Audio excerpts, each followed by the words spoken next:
कर लेगा हरमीत? जी sir.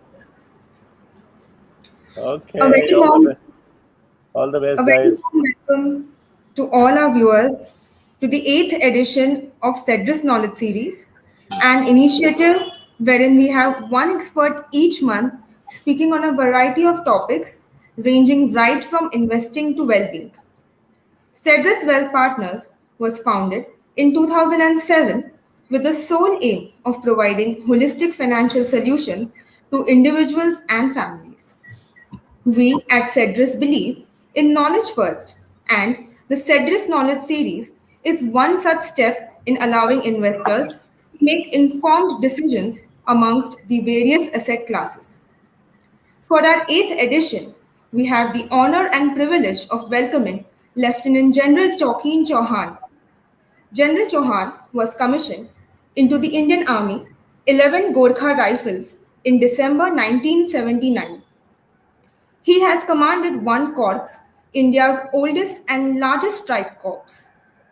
He also has a vast experience in conducting counter-terrorism operations in Kashmir and the Northeast.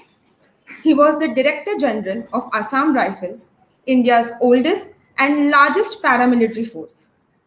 General Chauhan has served at the apex level in the Ministry of Defense and the Ministry of Home Counter-Insurgency, Counter-Terrorism, Border Guarding, and Human Resource Management. He also has a vast experience in military diplomacy. He most recently served as the chairman, Ceasefire Monitoring Group, Nagaland and Northeast India. We look forward to having an insightful session with General Chauhan. The fact that we commemorate Kargil Vijay Divas in the next 2 days makes this occasion a lot more auspicious. Once again, a very warm welcome to all our viewers and our speaker. Jai Hind. I now hand over to Mr. Nilesh Bajaj. Thank you very much, Unnati, for the lovely introduction. And it's a pleasure to have Lieutenant General Shokin Chauhan for this month's knowledge series. We welcome all our viewers who have been regularly watching the episodes of knowledge series. Like Unnati mentioned, we have the Kargil Vijay Divas just day after tomorrow. And what better speaker to have on this show than Sir, just before this memorable day. Sir, we have been reading this book. I just came across this book, Beyond NJ 9842, which is based on the Operation Meghdoot, and finds mention of you as one of the 3 musketeers who captured the Siachen Glacier in 1984, if I'm not mistaken. Yeah. And I'm sure these kind of experiences and many more spanning your long career in the armed forces and defense have got out a strong leadership qualities which we all are eager to hear. So we will not waste too much of anyone's time. Our audience is eager to wait for you. This time we are going to make it a little different. We generally have a moderated session, but seeing that this is something which I guess I don't want to come between the audience and you. I'm not going to ask you any questions. In fact, you can take this forward and speak to the audience directly on the qualities of leadership qualities which are required. So thank you everyone, and sir, looking forward to have a wonderful session with you. Over to you, sir. Thank you, Nilesh. You can hear me well, I hope. Yeah, absolutely, sir. Okay. Thank you for inviting me. It's indeed an honor, a privilege to be speaking to all of you. When you're a veteran, after 44 years of having been in uniform, the one thing I missed most was being heard by my subordinates. So by Nilesh giving me this chance, it gives me a chance of being heard. And I can tell you, military veterans love being heard, love talking about our wonderful stories, our life's experiences. And we'd love to pass it on, and if I can achieve some of that, it would be very nice. Uh, you called me Shokin Chauhan. I must tell you, but I've had this problem since the time I was very young. Everyone called me Shokin. It was actually Shok in. So it was without sorrow, Shok and in. But everyone wanted, especially in Delhi where I was growing up, or wherever it used to be Shokin, and from Shokin it becomes Shaukin. But in the end, I answered to all the names, right? Mhm. And it's the only thing was people would ask me, "What are you Shokin about?" And I would be quite struck to say, "Well, there's so much to be happy about life that I'm Shokin about everything." But that's just a little joke. Nilesh, you spoke of my time on Siachen. You spoke of Operation Meghdut. It was funny actually how I landed up in Meghdut. Uh, I was we were having a drink in the bar when I'm talking of 1983 now, and we were asked by one of our seniors that who all wants to volunteer for a high risk mission. And being young and being foolish, we all put up our hands and said yes. And we had no clue what Meghdut was all about. We had no clue about the Siachen Glacier. We had no idea about anything. No one really told us anything. We were too young in the service for anyone to explain that this was what the Indian Army and the government of India were planning. So suddenly one day I was sitting again in the bar at about 8 in the evening when I get a call that tomorrow morning, and we were in a place called Uri. Now, Uri during those days in 1983 was a sleepy little town on the border of India and Pakistan. It became famous, more famous after we had that movie Uri that came out. But at that time, it was a sleepy little town, and we were facing the Pakistanis across, and every day used to be firing here and firing there, but nothing much, and we used to take it with a great deal of humor. And suddenly I was told, look, you're needed at the headquarters tomorrow, so we will be giving you, at that time young officers didn't get jeeps and jongas, the normal image of what you might see in a movie. I was given a 3-ton, a larger vehicle, and my quartermaster thoughtfully put a sack of stone coal with me, saying, "Oh, you're going to Srinagar. If you're staying in the transit camp, you need to carry your own coal." Right? And that's how I went off to Srinagar. And asked me at that time was who all are married. So out of the 22 of us who'd been selected, there were 3 of us who were unmarried, and said, "Okay, all 3 of you are selected. The rest of you go back." So from there, we were told to go to the Northern Command headquarters at Udhampur, where we were for the first time fed excellent snacks. And young officers were actually called aside in the Army Commander's office and told, "Look, I'm proud of you, but I have only one question to ask. Who all are married?" So once again, we had come from different places. Another couple of guys put up their hands, and all we were left with was about 4 of us, finally, who were unmarried, who had volunteered quite unknowingly. And that's how I found myself on the Siachen Glacier. But life has not all been, uncomfortable or serious. It's been great fun, very enjoyable. Mhm. So after a lifetime in the army, what have I actually learned about leadership? If somebody was to ask me that, I'd probably say, probably not enough. But what I saw enough for me to believe that leadership was actually the single biggest reason that organizations succeed or fail. Leadership dwarfs numbers, technology, ideology, historical forces in determining the outcome of events. During Mhm. my service, you mentioned I had commanded one corps. I have at one stage, and one corps had more than 70,000 men, and a large Mhm. number of identical military formations that actually found themselves were about 18 to 20,000 soldiers. that included a mix of tanks, artillery, engineers, signals, logistic units, and the infantry. And one of the things the commander does is that he goes on constant inspection visits. So during one of these visits, I noticed that the only difference between these otherwise identical, fabulous war formations in their overall battle effectiveness, which varied vastly, was the disparity in the quality of leadership. And here I'll quote General Omar Bradley. He was a very famous general of the Second World War, an American general, who said, "Man for man, one division is as good as the other. They vary only in the skill and leadership of their commanders." And long ago, Alexander the Great said, "I'm not afraid of an army of lions led by sheep. I'm afraid of an army of sheep led by a lion." So that's the actual difference that a leader makes to the men he commands. And it's not just military leadership.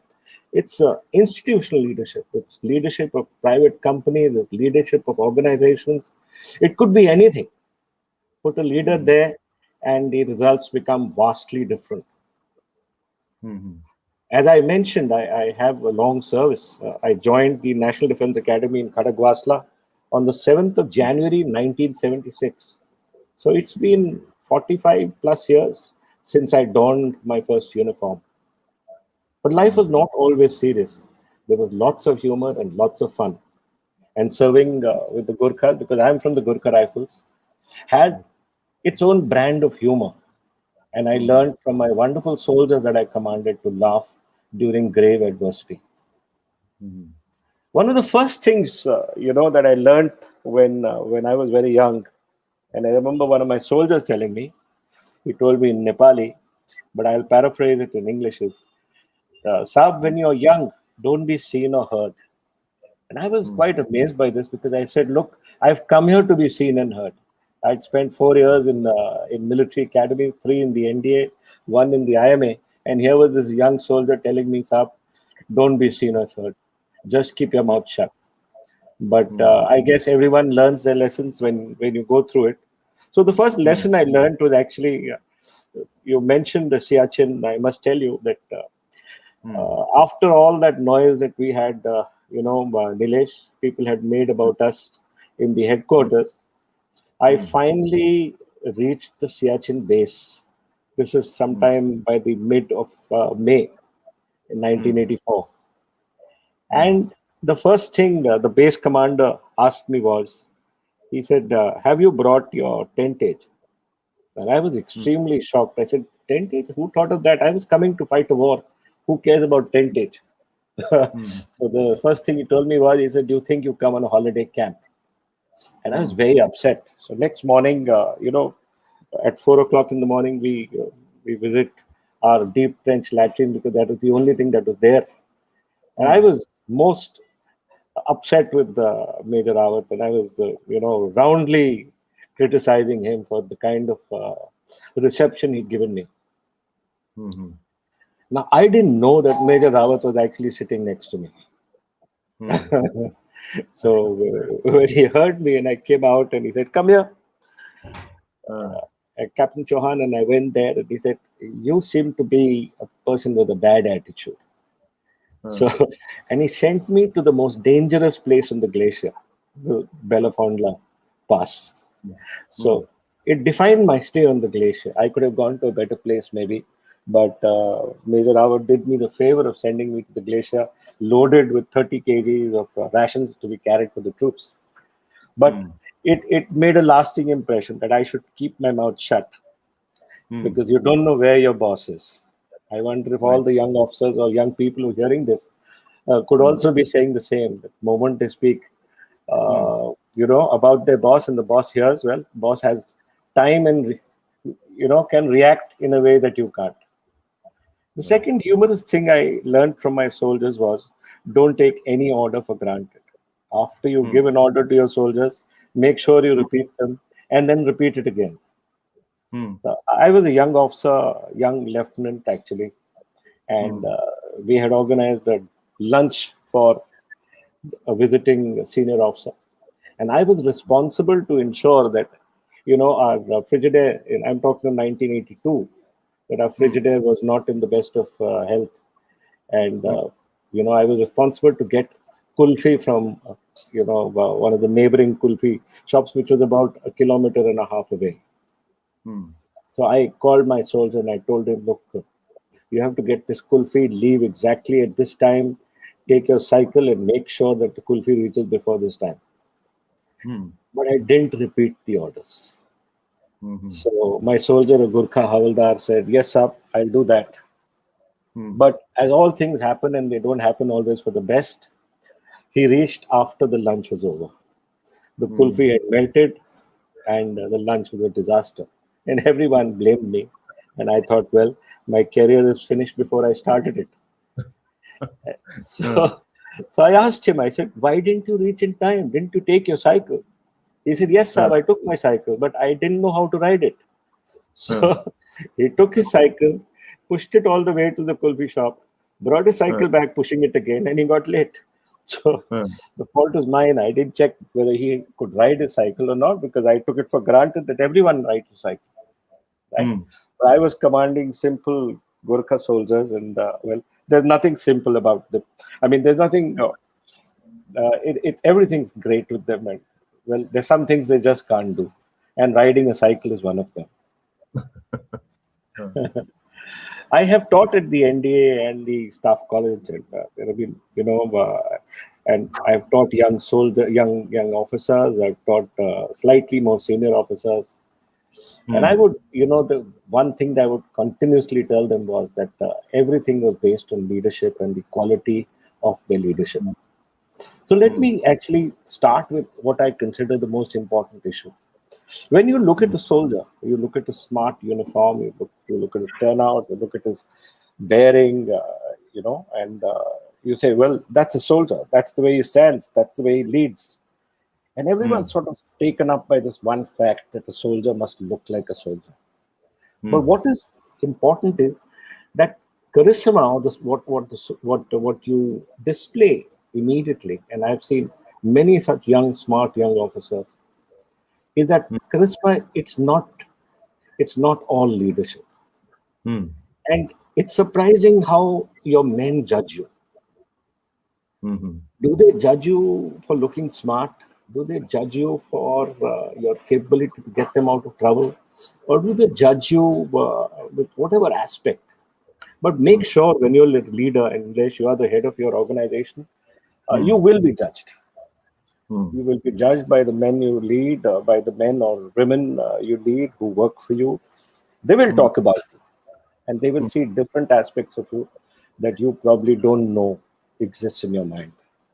So mm, this was the first thing I learned, that mm, personal gifts like intellect and charisma help, but mm, neither are absolutely required, or not. They're not enough to be a leader. mm, Physical appearance, poise, outward self-confidence can be confused with leadership. But for a while, mm, I saw many young officers reporting to the units, mm, handsome, straight, fabulous-looking guys, but they mm, failed to live up to the expectations that their handsome, broad-shouldered look generated. mhm, mm, Some couldn't lead them. Some fell apart in battle. mm, Whatever be the process, the end process is that you have to also, when mm, you're, you know, when you are, like I said, leaders are made. When you are making your ability to be a leader, you have to mm, strengthen many other parts of yourself, mm, not just one issue. mm, Conversely, I saw others who mm, overcame their self doubts created by a small stature or a squeaky voice. It mm, took time and interaction with the soldiers, but the mm, performance became more important than the advantages of innate traits.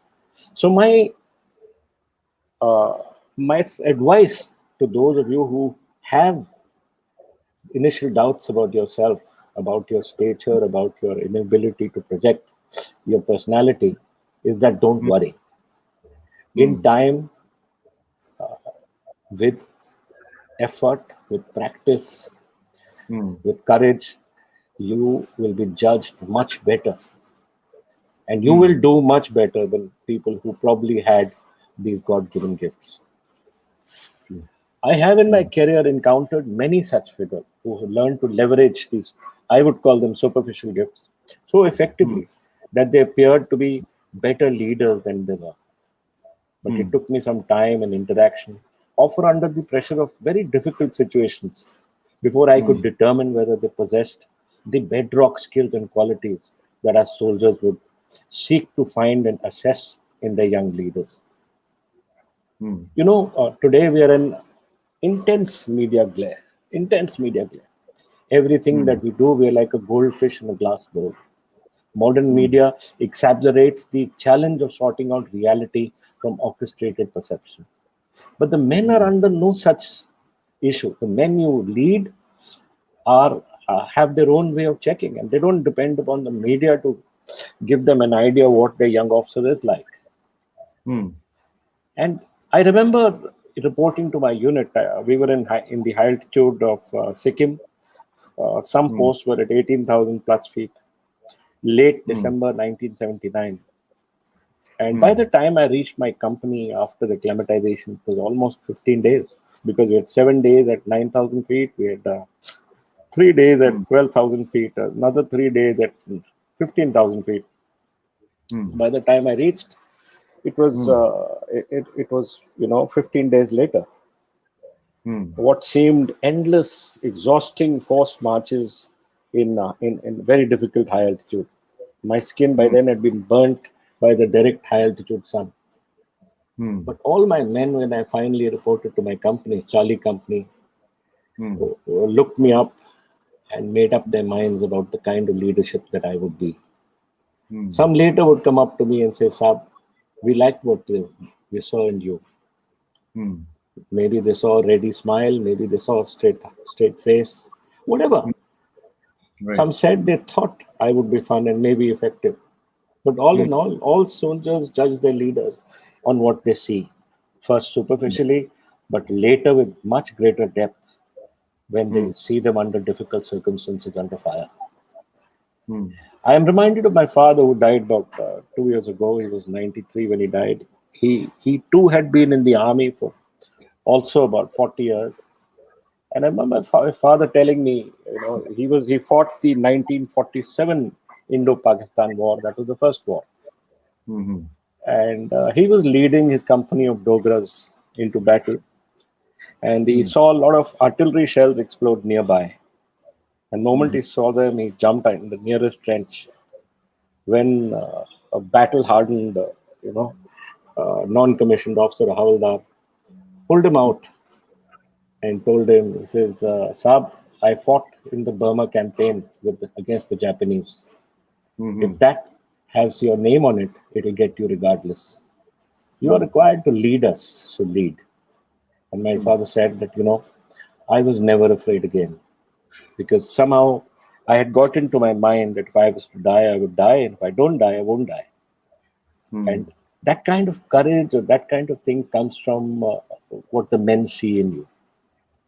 And they give you advice at times when, and it's important that you take that advice. And that leads me to actually the next point that I wanted to cover with you, was every leader walks a fine line between self-confidence and humility. Being a leader means you know what to do. Right. But sometimes you don't know. You're the head of your organization, Nilesh, and you don't know everything. So you need to take advice when you need to. When you realize that you don't know, maybe you'll call someone and say, look, tell me this, or I don't know about this. But failure to take that advice can lead to disaster. And for us especially, we go through, so many issues, and sometimes this costs the lives of men. It's true. Every soldier wants a leader who is sure of their capability to lead, who's sure of taking the team to success. But they also look for someone who's humble enough to know their limitations. True.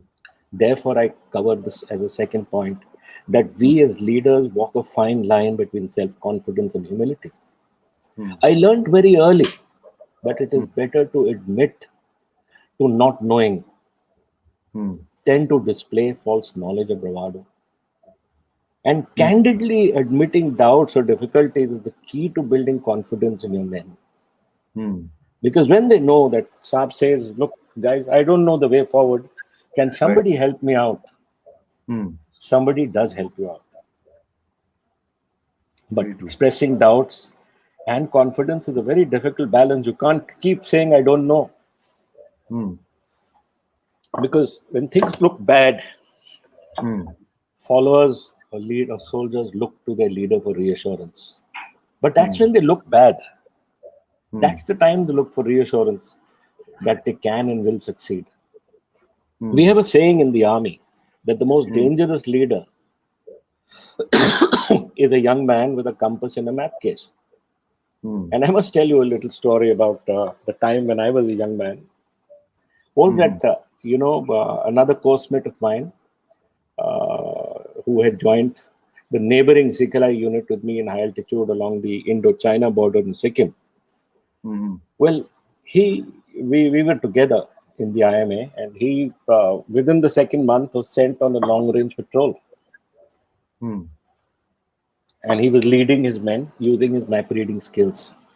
Hmm. Unfortunately, he took the he led them wrong and straight into the hands of the People's Liberation Army. And I'm talking 1980 February. As a Hmm. result, the entire patrol was captured Hmm. by the Chinese, taken to Beijing. Hmm. Then, after briefing by the Chinese or whatever they do, brought Hmm. to Delhi. Hmm. And during the debriefing, we were told that his junior leader, the junior commissioned officer, Hmm. had cautioned him many times that they were going wrong, but he didn't listen. Right. So, like I said, you can have the confidence in your own capabilities, Hmm. but you can be wrong. And Hmm. when things go wrong, you Hmm. can ask your soldiers, and they will help you out because there's a lot of experience with them. Hmm. That brings me to the next point, Nilesh. People are born, but leaders are made. Hmm. And I'll take my own personal example. I was Hmm. born the son and grandson of army Hmm. officers. Hmm. It was a very clear path that I was given when I was very young that I would join this profession of arms. Hmm. And whatever leadership I may have imbibed at home, I realized meant nothing to the men I commanded. True. When I went there and I said, "You're the son of Colonel so and so," Hmm. it mattered little to them. Hmm. I had to Hmm. show them what I was. My Hmm. leadership skills had to be honed and rehoned again and again and again. Hmm. And it's a continuous process of learning on the job. Hmm. I learned from others, my men, my leader, my junior leaders, my soldiers. I learned Hmm. from their fearless, happy-go-lucky attitude. I talked to my soldiers before. They were always laughing, whether it could have been the most difficult time. Hmm. They laughed at you and they laughed with you. Hmm. Hmm. And this laughter in the face of great danger came from Hmm. an overt faith in me Hmm. that when in danger, and despite my many failings as a leader, my men still continued to have their faith in me. Right. Truly, I can tell you, Hmm. after having reached the highest rank in the army, that Hmm. without that faith and confidence in me, I Hmm. was nothing as a soldier. Hmm. And it is these men that I commanded, these simple soldiers from Nepal, Hmm. who gave me that faith and confidence, Hmm. who gave me the go ahead, who were willing to follow me when I knew nothing. Hmm. And it actually instills in you such great confidence about yourself. Hmm. I had grown up in a household of overt military values, many of which hardened in me only as I matured. Hmm. Everything my father or my grandfather may have told me meant nothing Right. because I had to mature, I had to be reborn in the military academies. Hmm. In the military academies, I had the honor to be trained in. I gained a modicum of great physical strength, built Hmm. up my mental ability to cope with physical pain. And although history fascinated me and mentors surrounded me, I was a history buff. I used to love reading about military history. The overall direction and key decisions of my life and career were very rarely impacted by the advice my father or anyone else may have given. I very rarely wondered what would Manekshaw or Sagat Singh or my father have done. I just grew Right. up as I had to. I was aware of the guideposts and guardrails, and I would then say, only ask myself again and again, what kind of leader have I decided to be? Right.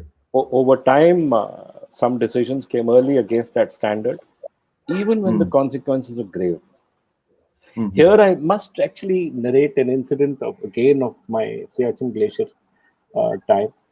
I was in 1984, just about 25 years old, in the summer of 1984.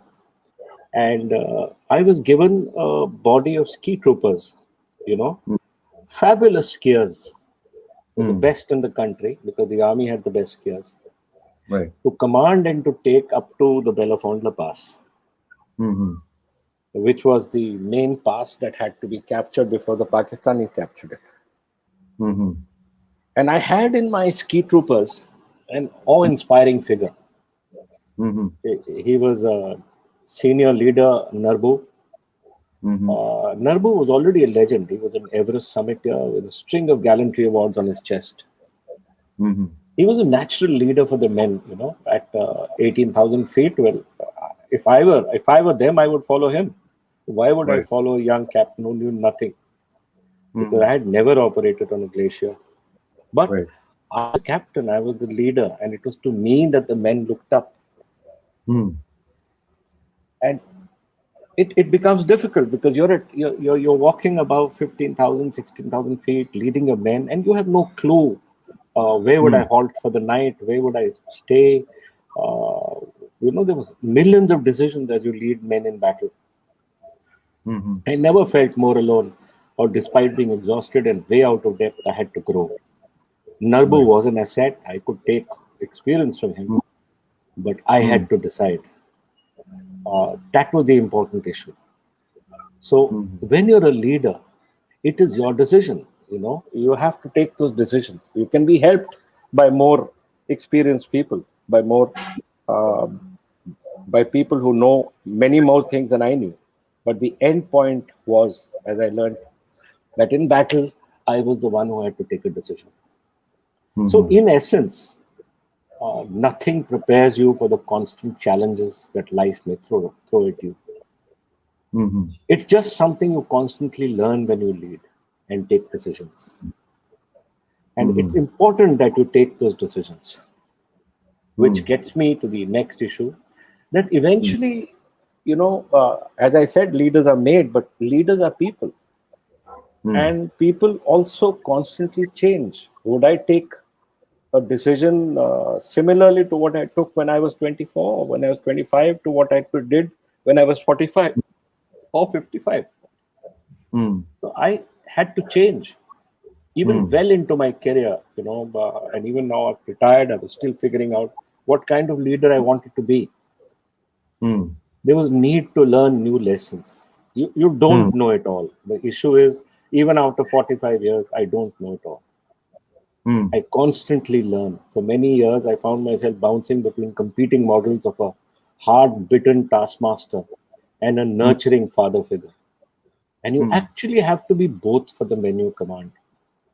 You have to be a taskmaster. You have to demand from them certain issues, but at the same time, you have to be a nurturing father figure.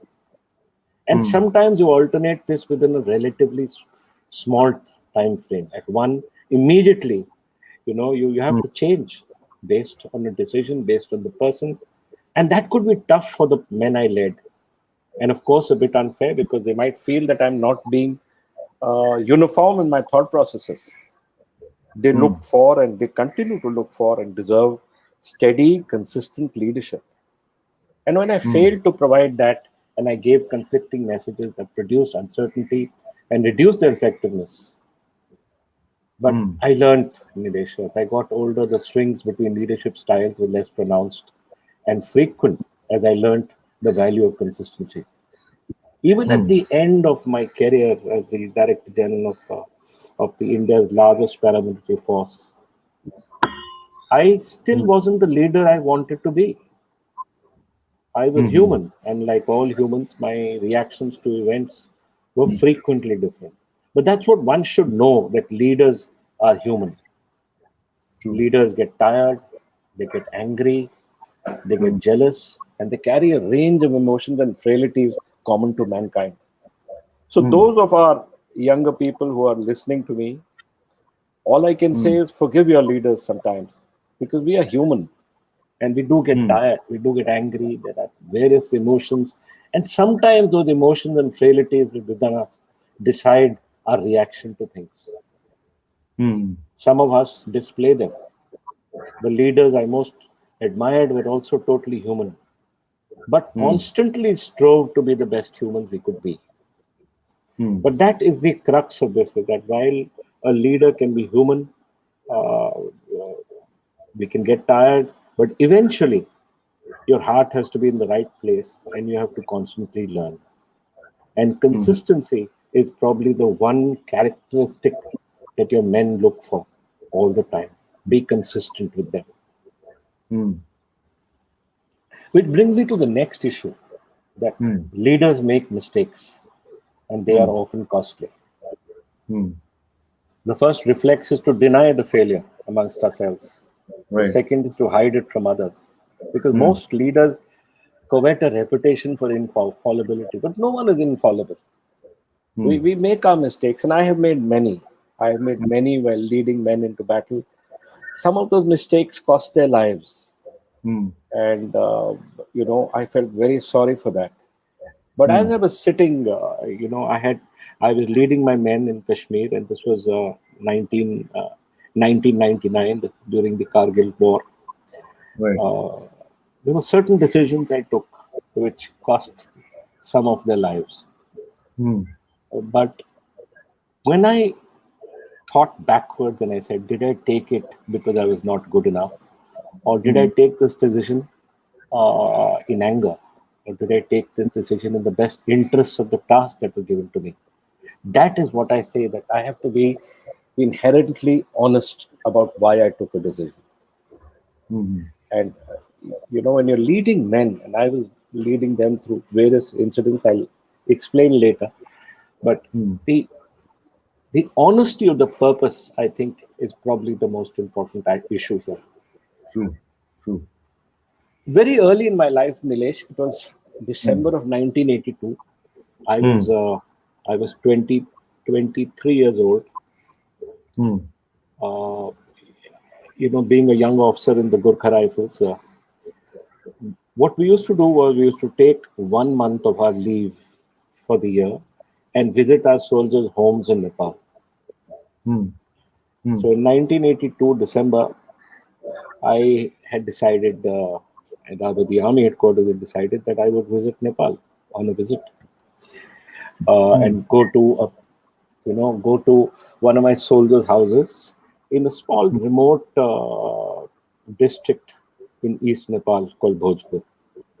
mm, Actually, the background to this was that I had a young soldier who was my buddy, who used to help me out in helping doing up my uniform and doing up my house, my room. mm, He unfortunately contracted cancer, and he died in hospital. And I mhm, was sitting with him, and when death was inevitable, he told me, he said, "Saab, I'm mm, not married, but mm, whatever money I get, please give it to my mother. Don't mhm, give it to my brother." And my brother's younger son, his name is Basudev, he said, "Saab, I want him educated, mhm, but the money should not go to my elder brother because he's a drunk and he will waste this money away." mhm. He had mentioned it, but I thought that I must go to his home. Right. So I spoke to my commanding officer and I said, "Look, my next leave, I would like to go to Nepal Mm, and visit this boy's home, and I will carry the insurance check that the mm, Army Group Insurance had given me. I think it was 76,000 rupees in those days, 1982, which is a lot of money." right. So We we pushed off to Nepal. I had another soldier with me, Mhm. and after about 8 hours of walking, because all these districts in Nepal, and especially East Nepal, are not served by a road. Mhm. So after walking about 8 hours from a town called Ilam, where the last bus stopped us, Mhm. we reached the edge of a very fast-flowing river called the Arun River. Mhm. Since it was 8 hours and we had left around 9 in the morning, Mhm. by the time we reached, it was 6 in the evening, and it was absolutely dark. It was the month of December, very Mhm. cold. This was Nepal, so Nepal would be very cold. Right. And unfortunately, the boatman, there was no bridge there, but it was we served by a boat. The Mhm. boatman had gone and kept his boat on the other side and slept off. Probably his home was on the other side of the river. Mhm. So we reached the place and there was no place to sleep. We were carrying sleeping bags, but it was Mhm. cold. So I told my soldier, I said, "Look, why don't you just check if there's some nearby house? Maybe we can, spend the night there with them." So my soldier came back after about half an hour, and he said, "Saab, there is a house. She's an alone woman, but Mhm. she's saying that we can sleep in the cow shed." Okay. So we pushed off and we, went to the house, and there was straw, there were cows, and there was also some straw. We put our sleeping bag and we slept for the night. Mhm. And next morning when I got up, this woman was sitting outside, and she was making a garland of flowers for us, Mhm. for me specifically. So I asked her, I said, "Look, Mhm. why did you allow two strange men to come to your house? I mean, I Mhm. can't think of any other place where a lone woman with a small child would Mhm. allow two strange young men to come Mhm. and stay the night at your place." And what she told me has defined my entire life about myself. Mhm. She said, "Saab, when I learned that you were an Indian Army officer, Mhm. I thought God had come home, Mhm. and gods don't do anything wrong." Right. So that's the time I realized how our leaders, how our soldiers look up to us. Mhm. Because when you're leading them in battle, you're actually that God for them. Mhm. And they don't expect you to do anything wrong. Mhm. So you can't do anything wrong. True. And that one incident led me to believe that I always had to do the right thing. Mhm. So, so that's why I say when you have an image, there's an image that you must know what that image is, and you must always Mhm. live up to that. Absolutely. This takes me to the next issue that Mhm. when you're the leader, you have to lead. Mhm. You're Mhm. expected to take decisions. I told you I would come to this point later. You have to take Mhm. them. Soldiers will die, but victory is important. Mhm. There's an incident in my life. I was a commanding officer, I was a full colonel. It's Mhm. 2001, rather Mhm. 2000, December 2000. We had been told about a group of 7 to 8 terrorists that had entered from Pakistan. We Mhm. were operating at about 12 to 13,000, 14,000 feet, Right. chasing these terrorists, trying to get hold of them before they enter, the mainland, where it Mhm. becomes so much more difficult to actually find them. Mhm. And it was the fourth day of this particular time. And I was pushing my men. I said, "Look, these guys are somewhere. We can't allow them." And these were supposed to be foreign terrorists, foreign even Mhm. from the supposed to be Afghan terrorists, very, very difficult guys to kill, but definitely Mhm. difficult to interact because they had a great deal of combat experience in Afghanistan. Mhm. So I had this young soldier, Lance Naik Kamal, I still remember his name. Mhm. And he told me, he says, "Saab, I can see a cave just below, Mhm. and I want to go and search it." Mhm. So I said, like like I said, we were all tired. It was about 3:34 in the evening, month of Mhm. December. I said, "Okay, Kamal, you go and search that place." Mhm. And we started lowering Kamal into that cave. Mhm. Unfortunately, Kamal slipped and fell 1,000 feet down. So his body was lying there, 1,000 feet Hmm. down. It was Hmm. 4:30 in the evening. Hmm. Suddenly, the morale of the unit completely went down. Hmm. And, that's the time when the men start looking at their commanding officer saying, well, what are you going to do now? Hmm. Uh, so I said, I thought for a moment and I said, look, we are going to get Kamal's body back. I don't Hmm. care how much time it takes and I don't care what happens. Hmm. It took me 4 to 5 hours to get Kamal up. He was dead, of course. Hmm. But we did that. And we, Hmm. put him on a stretcher and we led him out. And Hmm. it was important because all the men were looking at me to see if they died, what would happen. True. Would I lead them? Would I get their bodies back? How Hmm. would I treat their mortal remains? So Hmm. the expectations of your soldiers when they are in danger or one of them has been killed is Hmm. always that you will lead them to victory, safety, and you will try your best to recover their mortal remains, and that they Hmm. won't die alone. Hmm. I'm talking of soldiering, but I'm certain that you can put a parallel to the kind of work you all do.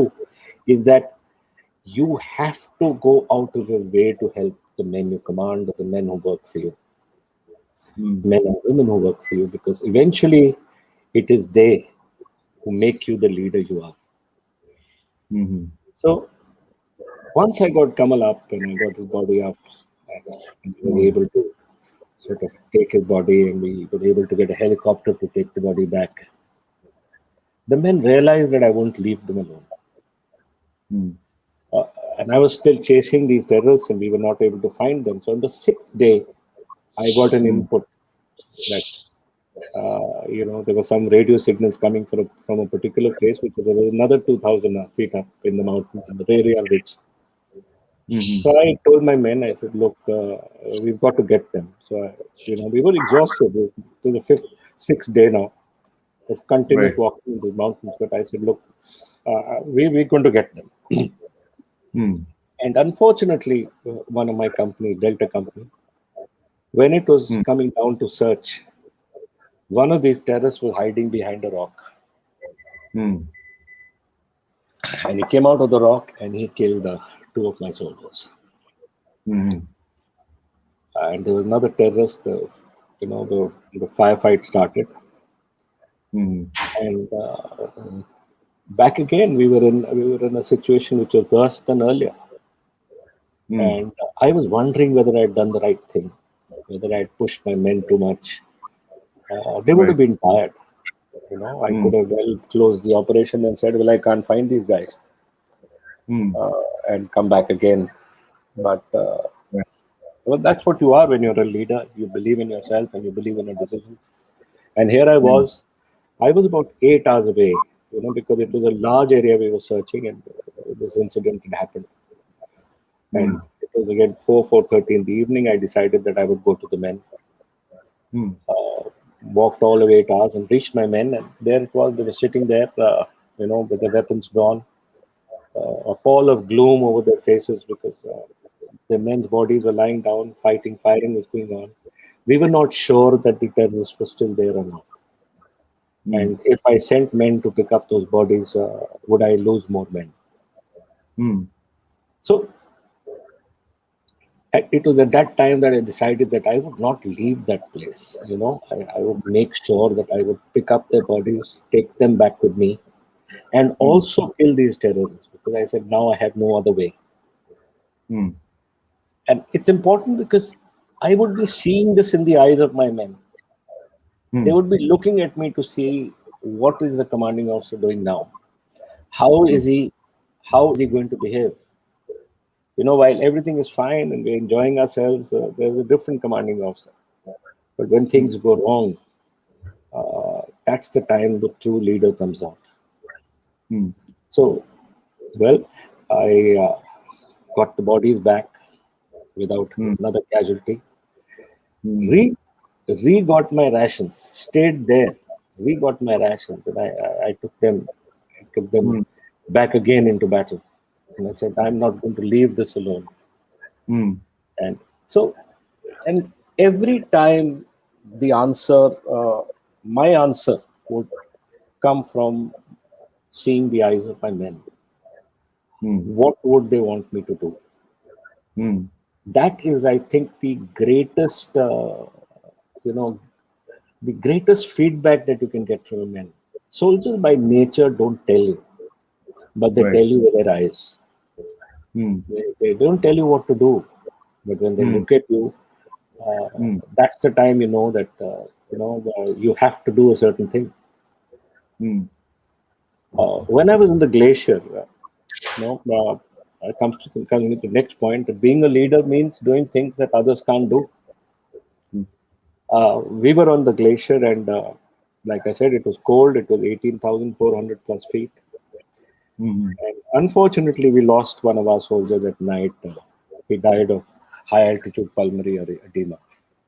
mm, And his body was frozen by the time we got him in the morning. mm, And there was nothing we could do. mm, So, because the weather was bad, we were not able to get a helicopter to take his body back. So we mm, waited for 4 or 5 days, and then our men started. The Kumaoni men. I was with the Kumau battalion, Fort Kumau, and mm. they started telling Captain Sanjay Kulkarni, who retired later, the Lieutenant General. One of the Three Musketeers. You must have read, Yeah, absolutely. Yeah. right? Sanjay. Sanjay was Mm, our leader. He was a little senior to us. He got a mm, Shaurya Chakra for that operation. So they right. started telling Sanjay that, look, we are seeing Bhagwan Singh's ghost. He comes to us at night. And Mm, Sanjay realized that, we can't stay there long if our soldiers start seeing ghosts. true. We have to do something. Mm, So luckily the weather cleared and a helicopter came and we put Bhagwan Singh's body in that. mm, And when they were shutting the helicopter door, mm, unfortunately, because his body was, there was rigor mortis and it fully frozen, right. they couldn't shut the thing. And this was 18,400 feet. The helicopter barely comes, land, doesn't even close or shut his engines. He just takes off again. So the Right. pilot started telling us, take the body out. And we realized that if we take the body out, Mm, we will be in a bad shape. So mm, that was the time Sanjay displayed what a leader means. He walked mm, up to this dead frozen soldier. He broke his neck mm, and pushed the body inside and said, okay, take him now. mm, I remember seeing, all of us seeing him and wondered where he got the courage from. Because no mm. one else could have done that. Absolutely. But we had to do that. So being a leader means doing things others can't do. Mm, You have to take the most difficult task mm, because mm, that's the only way the men will follow you. mm, mm. Absolutely. Absolutely. See, next point. How much time do I have? I No, have no, time? no. It's getting No problem. interesting. Don't Okay. worry. Okay. We can continue. Yeah. Okay. There's another lesson I learned when I was a young commanding officer. We were in Barrackpur, and the Orissa, the state of Orissa. This was 1999, Mm, December 1999. The Kargil war had finished, and my unit had been inducted, and we'd come to Barrackpur, mm, and the super cyclone hit Orissa, mm, and Baleshwar or Balasore at that time was fully flooded, right. Mm, and I was given a satellite phone, and Orissa was cut off from the rest of India. We mm, didn't have any kind of communication. The airport was fully flooded, so the army had to make its way to Bhubaneswar to reach the chief minister and to right. tell him that look, we're with you. Mm, So as we were going at a place called Soro ahead of Baleswar, there mm, was the river had the the overflowing river had cut the road almost 80 meters, and I mm, couldn't go ahead. There was no way I could go ahead. Mm-hmm. But if I didn't go ahead, how would we protect the rest of Orissa? Nobody knew what had happened. Mm. People had done aerial surveys, but unless you're on the ground, Mm. and I just sat there and I thought about it. I said, what do I do? How do I go across? So if your way forward is blocked, it could be anything from floods to natural obstacles to people. You have to create another way. You Mm. can't sit there and complain. So immediately, I saw some boats, local boats. Mm. I got my men down, put them in those boats, crossed them over, Mm. and took vehicles from the other side, and the entire road was broken. Whatever it is, we finally were able to reach the town of Bhubaneswar late at night. And Mm. I went and met the chief minister, one Mr. Gomango, I remember, who was so Mm. grateful that we had reached, because he says, Right. General, Colonel, no one has come. Mm. So the end point is that if you have a task, you have to do it, and regardless of whether you're blocked or not blocked, you just have Right. to wait. You just have to do it. And True. that's where I realized, Nilesh, that Mm. your men judge you on a very different wicket. Mm. Uh, there are two more incidences which I'll just narrate to you, which gives you what a leader should be looking at and how you should be doing things. Mm. We were the ones that reached a small town or a small village called Assam, which had been totally flooded, and there were 5,000 bodies lying there, Mm. and no one was picking up the bodies. Mm.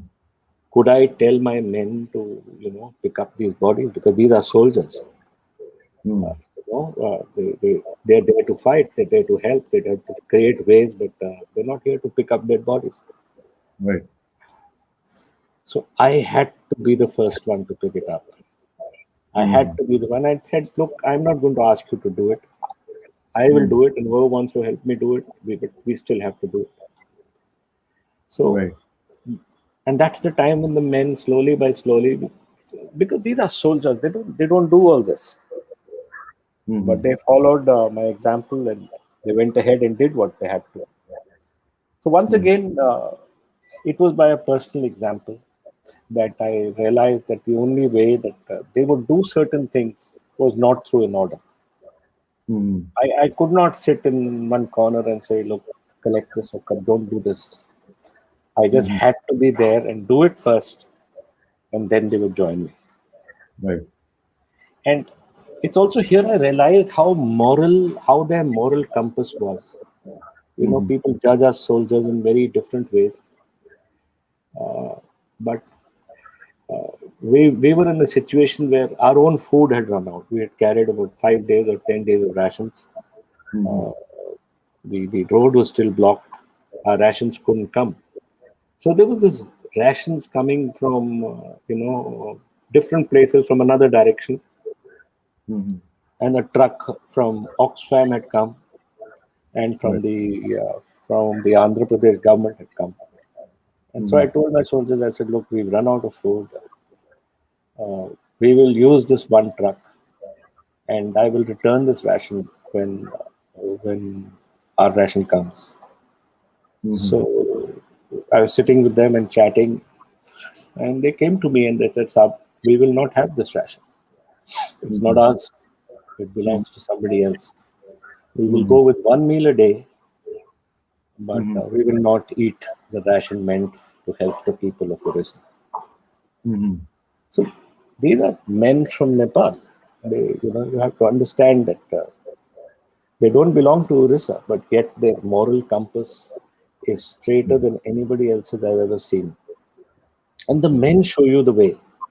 Mm. The men don't let you take a shortcut. Mm.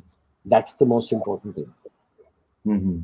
They tell you, like I said again and again and again, all I did was learn from them, Absolutely. learn to take their advice, learn to take their gentle guidance.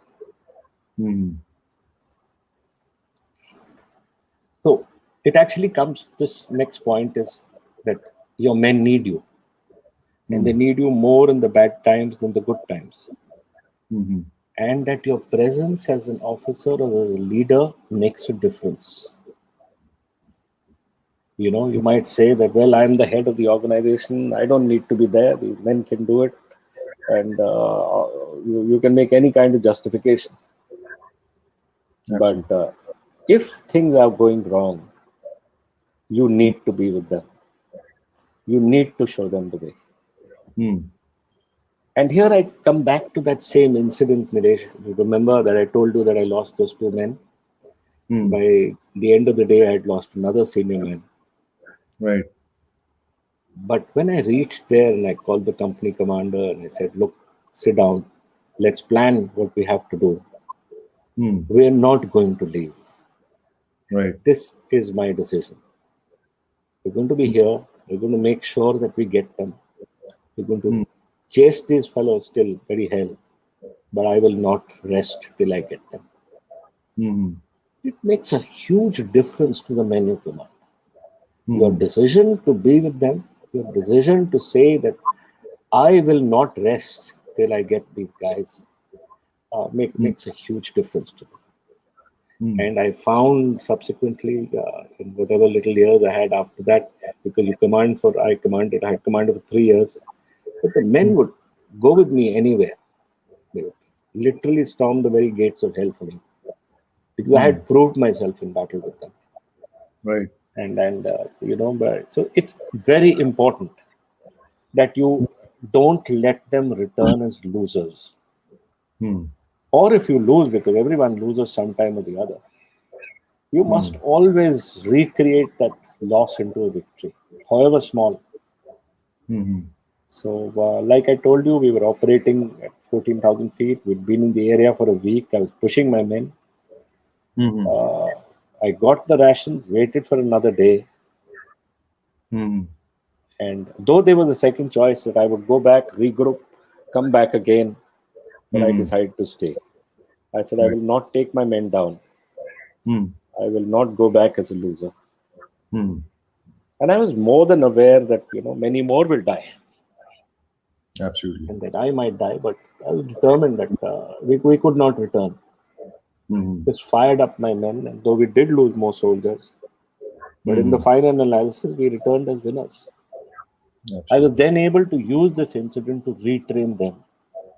So it's important, Nilesh, that gets me to the next point, is that if you see something wrong, then you have to retrain.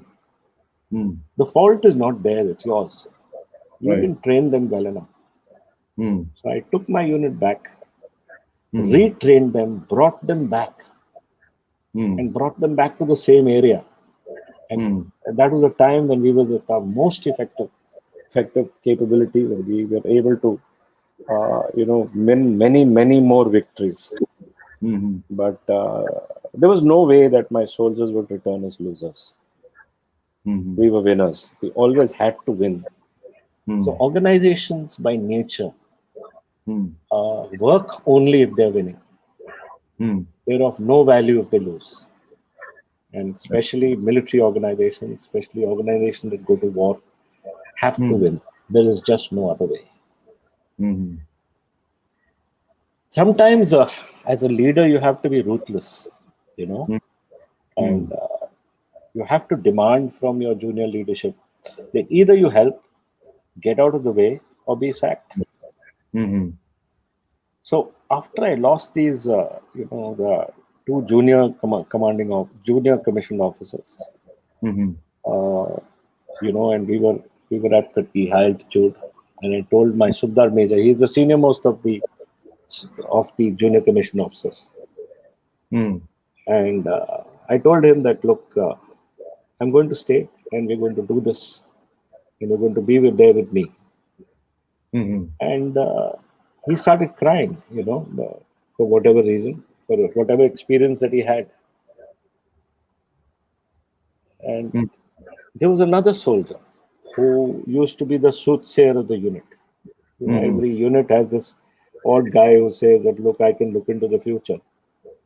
And he started saying that, second 11th, that's the unit I commanded, is going to lose more men, and that we're going to have another another operation where I would lose some more people. Mm-hmm. So I called them both and I said, I will not accept this nonsense. Mm-hmm. If you can't help me, because I'm staying and my men are staying with me and this unit will stay with me. Mm-hmm. But if you do this, then I'm going to send you home. Mm-hmm. And I sent them home immediately. Mm-hmm. I said, in battle, I have the ability to sack you, and this is battle. And I have absolutely no time for crying. I have absolutely no time for sympathy. This is the time when we have to do what we have to do. Mm-hmm. So I sacked them. So you have to be ruthless in battle. There's a Absolutely. task that demands of you that a unit has to do well. It can't lose. And if somebody thinks that they can, through sympathy, get something, or somebody has some particular vision that is not in consonance with the vision that I had, Mm-hmm. well, that's it. He has to go. Absolutely. For soldiers, it's important that when you deal with a larger set of men, there can be no bad news, especially on the battlefield. Mm-hmm. You have to make sure that there can be no bad news at all. You Mm-hmm. can tell them the truth, but it can't be bad news. Mm-hmm.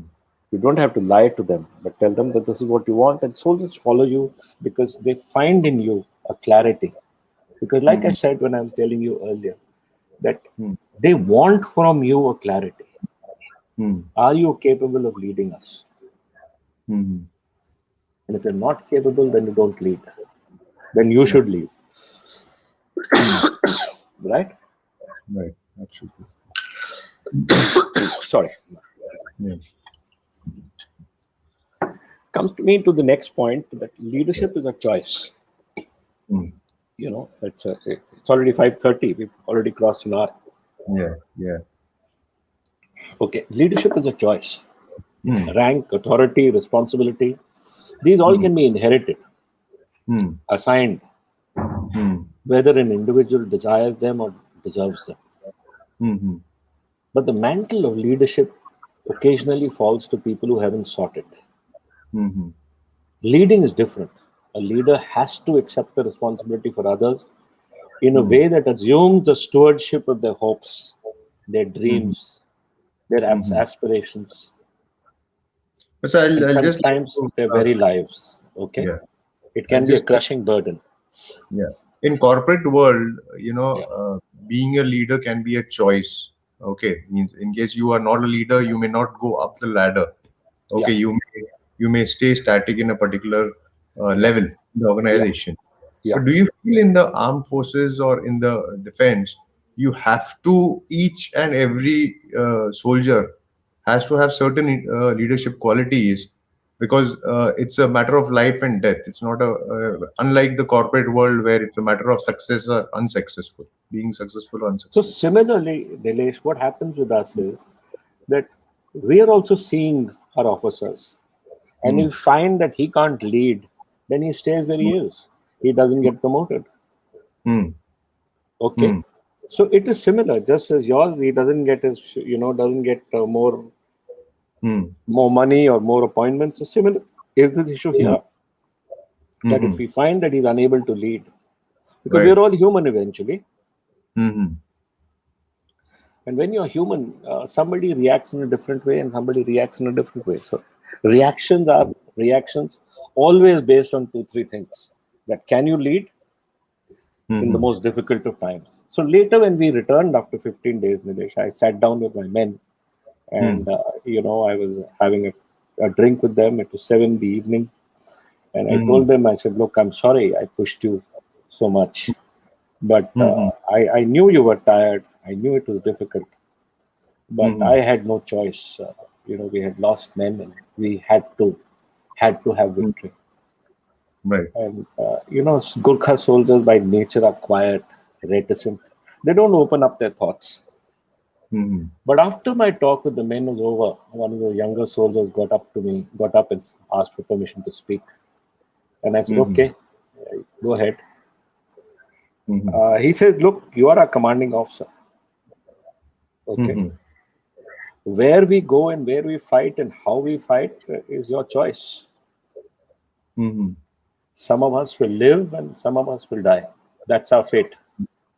But Mhm. what we expect from you is that you will have the competence to lead us to victory. Mhm. We believe that you have, and that we will return as second 11 JR will return as a winner. Mhm. He says, so you don't have these doubts about your capability. We Mhm. have faith in you. And he says, Mhm. I'm a young soldier. I'm speaking from all the others because I talk to everybody. And he said this in front of everybody. Mhm. He says, some of us die. Yes, I agree. We will die. We will come back. And that's a part of our life. Mhm. But we are with you always. And after Mhm. that, Nilesh, I didn't ever look back. All my doubts as a leader, as a commanding officer vanished. And I became a much better leader, more Mhm. confident, more compassionate, and more competent.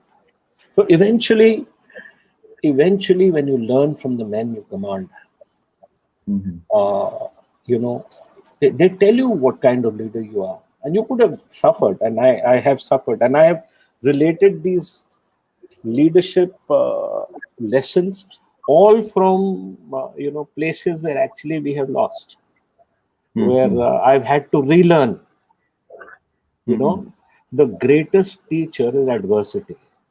It is not Mhm. during the good times; it is during the bad times that you learn. And Absolutely. why I have related to you are the bad times. Mhm. So in the end, there Mhm. are no secrets to leadership. It is Absolutely. hard work more than anything else. It's self-discipline. Mhm. Colorful, charismatic characters, leaders fascinate us. Mhm.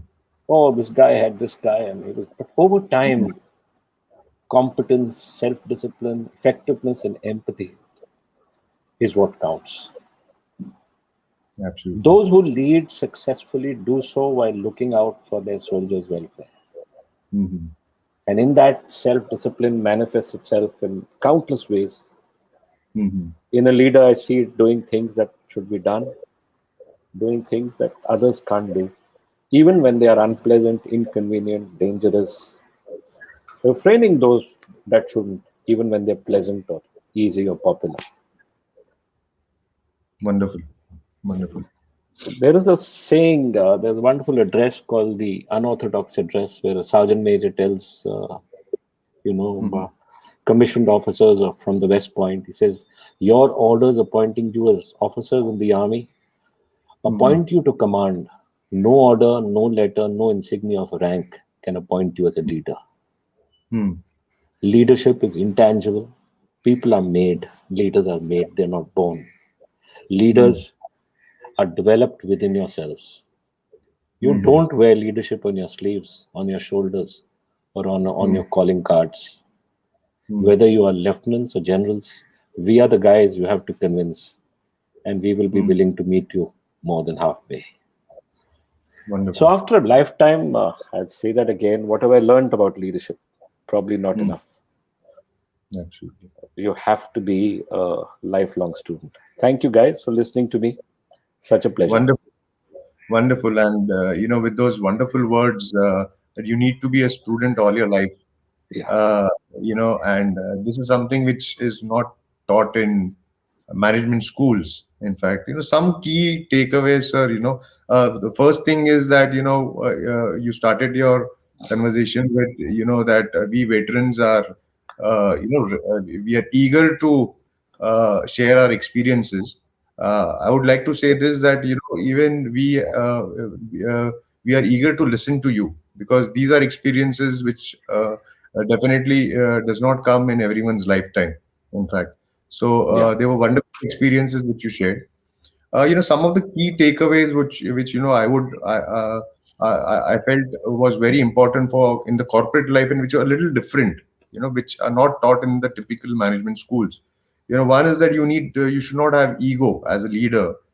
If there is someone who is of a lower rank, and if he's given some, and if you're a good listener, and you Yes. Yes. can Absolutely. help it can help you take a better decision, in fact.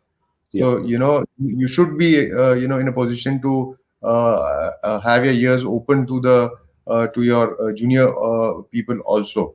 In fact, Yeah. leadership, of change. That's one more thing.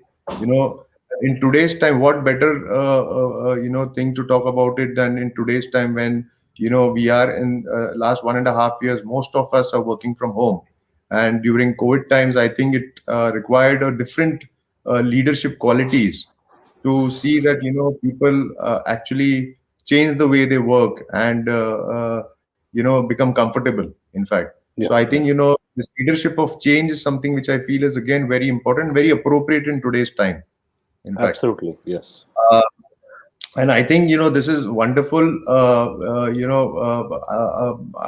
I think this little time which we have given you to talk about is too short to really get the complete gist of the leadership qualities which are required. But it was wonderful. I just thought these are a few points which I felt were very important for us, as well as our viewers. I would now request Harmeet to give us the synopsis of leadership. I'm sure there are not too many questions to be asked, because you were so clear, and through your experiences you made it so easy. The different leadership qualities. That I think, Harmeet, if you could just go take us through, the audience, through the different leadership qualities which sir has talked about. In fact, it would be wonderful. In fact, so over to you, Sure, Harmeet. Yeah. sure, sir. Sir, this was indeed an extremely insightful session, Mm. and it touches down on a lot of aspects of leadership that are very contemporary and not talked about that much. Sir, so if I could, just make a nutshell, in a nutshell, if I could just bring out one point, which sir also mentioned, is that leadership is a lot about your behavior, a lot about your conduct. I mean, a leader is someone who is always willing to learn, who is always willing to constantly improve, and managing his human side, his emotions, his ego, and a lot of adverse situations that face him. A leader manages that all and tries to act in the interest of those he is leading and create better results, be it from an organizational perspective or your own experiences in the army, or even on a field such as a sports ground or anywhere else. I believe leaders conduct themselves in such a way that makes them leaders, and the conduct is what makes them exemplary people. No doubt. No doubt at all. Thank you for, you Yeah. know, for Harmeet, having any summarized that comments? all. Yeah, that's wonderful. Actually, So, you very so, wonderfully surprised. Yeah. so I just had one personal question. So, from all the qualities that you discussed, could you identify any one person in business, sports, or otherwise who encompasses all these qualities of a good leader that you just discussed? You know, If you could Harmeet, just why I don't want to take that on is that media gives us a separate idea about them. right, yes, sir. I said that in the beginning, that under the glare of media, it tries to sell us a package that we are not aware of the full idea of what a person really is. And what he shows, or what that particular PR agency makes him show, could be very different from reality. So Hmm. I have spoken, therefore, only of my life. Yes, Hmm. sir. I have not taken the example of any other book, of not any other leader, but myself, my own eyes, to tell you that eventually the people who judge you decide what you are. Right. It's the people who you are leading who tell you what to do. And you Hmm. covered it well by saying that it's a lifelong student. You should be aware that you're not always right. But at the same time, what you missed out was that you have to have the courage, you have conviction to carry out what you know is right. You know, Hmm. many times things will go wrong. They will, and they have, and they will always go wrong. But eventually, you do what is Hmm. right, what you feel is right, and what you know is right. Hmm. that's the eventual issue. Otherwise, the rest is rest just continues in life. But it is adversity that judges you Right. always. Right. So I think this is very wonderful. Armit, could you give the closing remarks? Yes, sir. So again, sir, this was an extremely insightful session, and I'm sure our audiences have a lot of takeaways. From the comments, I can see that they're all praises for this session. On behalf of Cedrus Wealth Partners, sir, I would like to thank you for making the time to grace this event. And I would also like to thank our viewers for tuning in such large numbers to make this event a success. We will return next month with a new topic and a new speaker. Until then, stay healthy, stay safe. Jai Hind. Thank you. Jai Hind. Thank you, guys. Thank you very Jai much, Hind. and Jai Hind. Thank you very much. Thank you very much.